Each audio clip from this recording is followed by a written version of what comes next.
देखिए अगला हमारे पास अगला स्लाइड है फीटल हीमोग्लोबिन का। आप सोचिए कोई एक प्रेग्नेंट लेडीज है, उसके अंदर जो बच्चा डेवलप हो रहा है फीटस, उसका भी ब्लड है, और जो प्रेग्नेंट लेडीज है उसका अपना खुद का ब्लड है। अगर मदर सांस ले रही है, इन्वायरमेंटल ऑक्सीजन को अपने लंग्स में ले रही है, लंग्स से एब्जॉर्ब होकर पूरे ब्लड में चला गया, उसी ब्लड में बहते बहते गर्भाशय में चला गया, गर्भाशय के उस प्लेसेंटा ब्रिज में चला गया।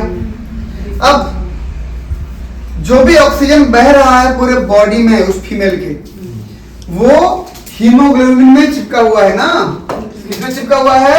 हीमोग्लोबिन। हीमोग्लोबिन दिख रहा है ना, हीमोग्लोबिन ए मतलब एडल्ट का हीमोग्लोबिन है, ठीक। और ये जो हीमोग्लोबिन एडल्ट का होता है दो प्रकार की चेन का बना होता है। दो अल्फा चेन होते हैं, ये अल्फा चेन और दो बीटा चेन। दो अल्फा चेन दो बीटा चेन, और यही ऑक्सीजन को कैरी करके पूरे बॉडी में फ्लो करा रहा है, सर्कुलेट करा रहा है। समझ में आया ना? इतना समझे कि नहीं समझे? एक हीमोग्लोबिन में कितना चेन है? प्रोटीन की बनी हुई चेन कितना है? 4। दो अल्फा चेन और ये एडल्ट हीमोग्लोबिन की बात कर रहा हूँ। और प्रत्येक चेन एक एक ऑक्सीजन को बाइंड करते हैं। तो इस प्रकार से एक हीमोग्लोबिन मैक्सिमम कितना ऑक्सीजन मॉलिक्यूल को बाइंड करेगा? 4 ऑक्सीजन मॉलिक्यूल, है ना? ये हो गया। अब यही बहते बहते प्लेसेंटा ब्रिज तक चला गया है। अब उसी प्लेसेंटा ब्रिज को डिफ्यूज करके, ये मदर के ब्लड से आया था समझ लीजिए ना, इधर बच्चे का ब्लड वेसल्स है। अब ब्लड मिक्स नहीं हुआ बोल रहा हूं मैं, बीच में मेम्ब्रेन है। इस मेम्ब्रेन को क्रॉस करके मदर के ब्लड से बच्चे के ब्लड में आएगा, वो डिफ्यूज होगा, ज्यादा कंसंट्रेशन से कम कंसंट्रेशन तरफ जाएगा।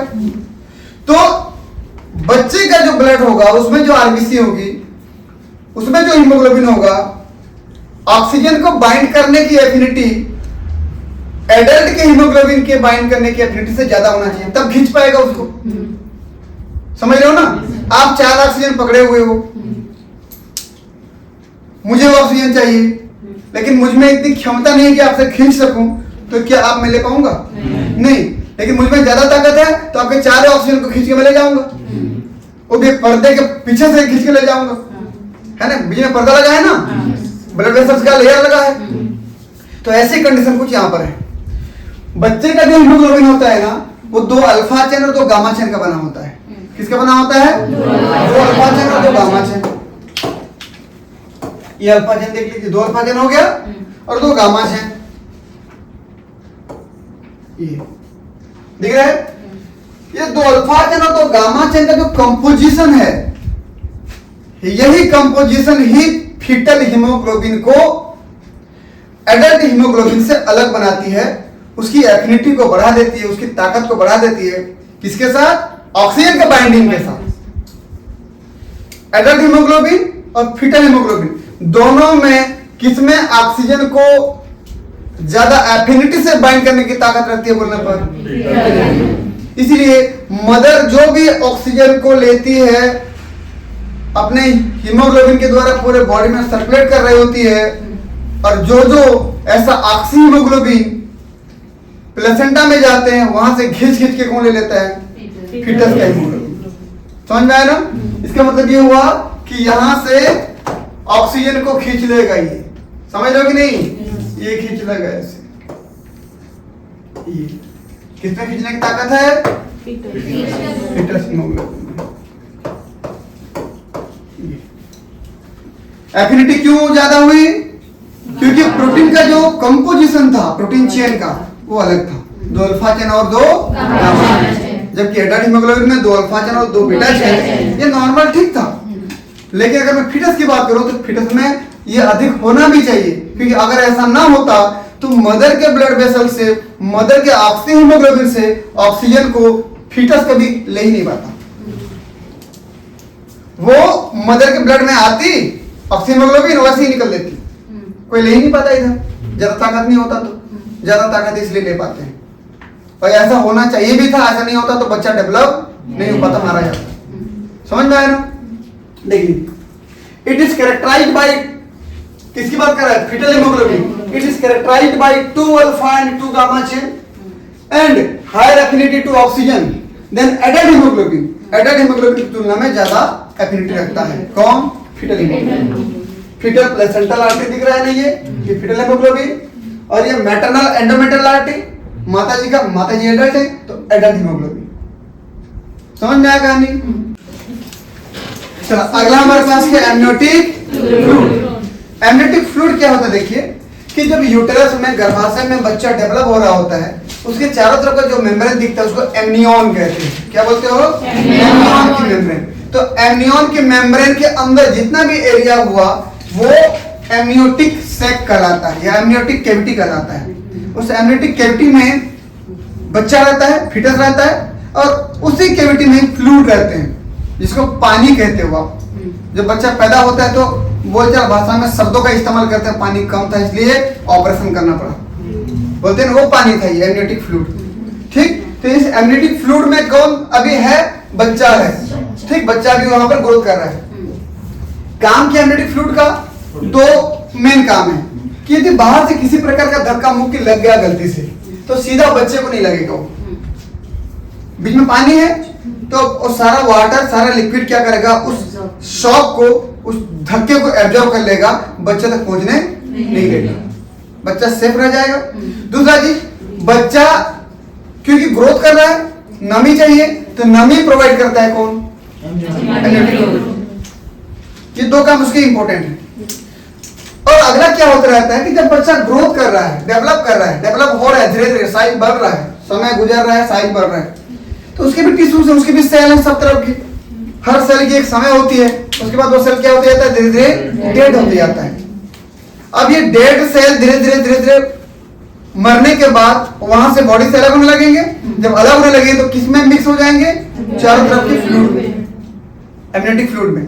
मैं ये कह सकता हूँ कि एमनियोटिक फ्लूइड में उस बच्चे का डेड सेल भी है। एमनियोटिक फ्लूइड को मैं किसी तरीके से बाहर निकाल करके उस सेल की स्टडी कर सकता हूँ कि नहीं?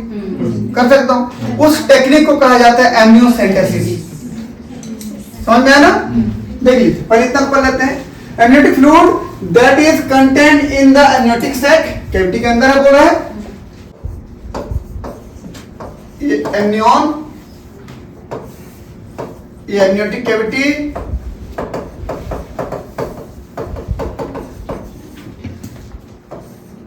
ये फ्लूइड,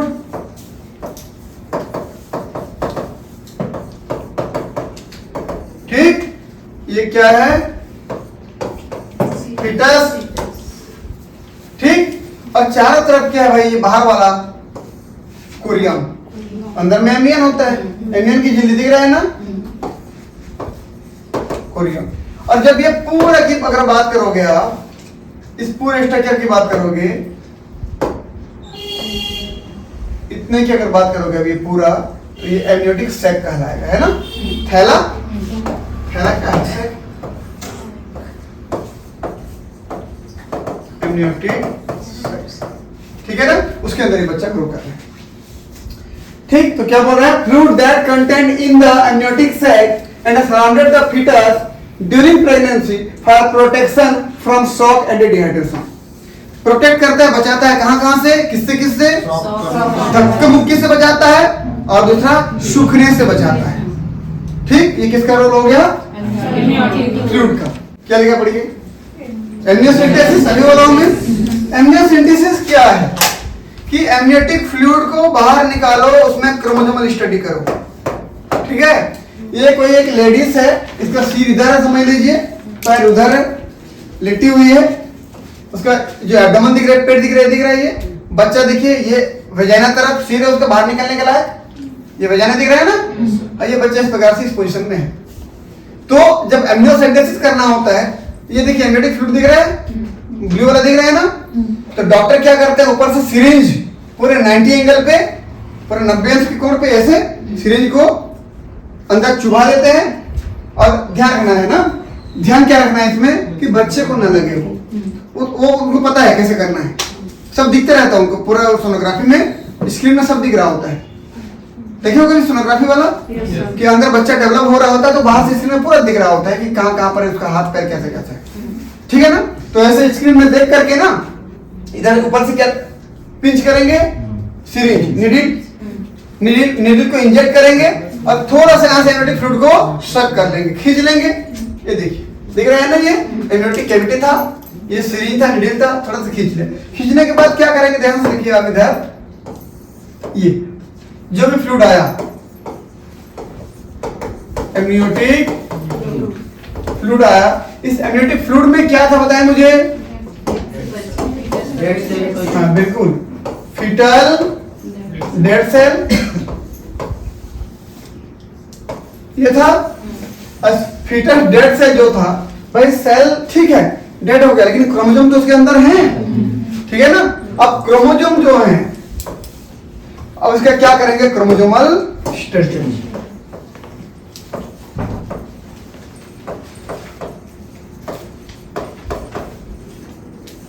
अब पता करेंगे कि कौन सा क्रोमोसोम छोटा है, बड़ा है, टूटा है, फूटा है, डबल है, ट्रिपल है, सिंगल है। सभी क्रोमोसोम को पेयर में होना चाहिए। पता चला कि 13 नंबर का क्रोमोसोम ट्राइसोमी हो गया है, कौन सा सिंड्रोम हो जाएगा? भूल गए, पटाव सिंड्रोम। 18 नंबर का क्रोमोसोम ट्राइसोमी हो गया, एडवर्ड सिंड्रोम। 21 नंबर का क्रोमोसोम ट्राइसोमी हो गया, डाउन सिंड्रोम। पढ़े हैं ना। सेक्स क्रोमोसोम एक क्रोमोसोम कम है, टर्नर सिंड्रोम। सेक्स क्रोमोसोम में XXY हो गया, क्लाइनफेल्टर सिंड्रोम। सेक्स क्रोमोसोम में XYY हो गया, जैकब या क्रिमिनल सिंड्रोम। ये पता कर लिए ना कि बच्चा अभी पैदा भी नहीं हुआ है, यूट्रस में डेवलप हो रहा है, उसके डेड सेल को हमने निकाला और क्रोमोसोम का स्टडी करके पता कर लिया कि क्रोमोसोम में कमी ज्यादा क्या है, कोई क्रोमोसोम एब्सेंट है क्या, कि कोई क्रोमोसोम डबल ट्रिपल हो गया है क्या। क्रोमोसोम की पूरी स्ट्रक्चर को हमने डायग्नोस कर लिया और उस होने वाले सिंड्रोम का पता कर लिया। समझ में आया ना सर? इसी प्रोसेस से बच्ची है कि बच्चा पता चल जाता है? बिल्कुल पता चल जाएगा, लेकिन आपको बताएगा कौन? मतलब यही प्रोसेस से बोल रहा हूं। हाँ बोल रहे हैं, इससे पूरा पता। डॉक्टर लोग ना जब बच्चा इतना डेवलप हो जाता है तो सोनोग्राफी से देख के पता कर लेते हैं। सोनोग्राफी से पता चल जाता है उनको, आपको पता नहीं चलेगा, क्योंकि उनको जो पता करने का जो उनका जो सिंबल है ना वही जानते हैं, क्योंकि आपको तो अच्छे से दिखेगा भी नहीं हो कहां पर हाथ पैर मार रहे हैं वो, समझ रहे हो ना। और जानबूझ के चेहरे तक क्यों दिखाएंगे, जब तुमको बुलाएंगे ना अंदर कि इनके पापा को बुलाओ अंदर आओ, जब आओगे ना वो चेहरे पे ही फोकस करेंगे, देखो तुम्हारे बच्चे के चेहरे। अगर 4D वाला करते हो तो कभी भी अगर आपके बच्चे का सोनोग्राफी करना चाहते हो ना 7वां 8वां 9वां महीने में 4D वाला करवाना, पूरे बच्चे का चेहरा दिखता है, फिर पूरे बॉडी को देख लेगा कि बच्चा मेल है कि फीमेल। लेकिन आपको बताएंगे नहीं, और ये जरूरी भी है, बिल्कुल बताना भी नहीं चाहिए, ये डॉक्टर तक ही रहे तो अच्छा है, ठीक है ना। चलिए क्रोमोसोमल स्टडी करेंगे और डिफरेंट प्रकार के डिसऑर्डर या सिंड्रोम का पता कर लेंगे।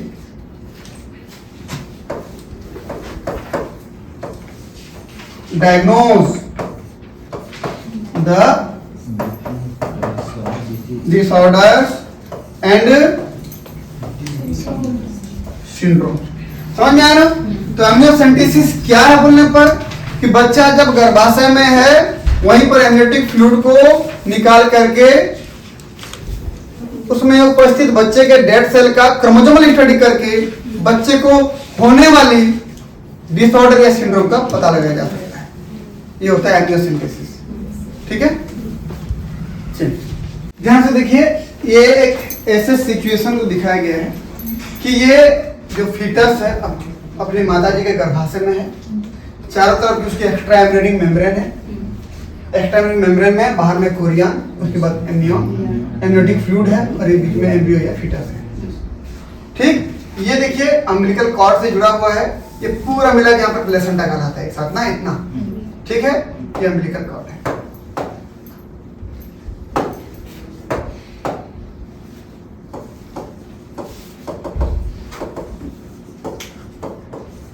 ठीक है ना। अब ध्यान से देखिए, इधर मदर का यूट्रस वाला टिश्यू था, एंडोमेट्रियम था, उसकी अपनी ब्लड वेसल्स थी। अब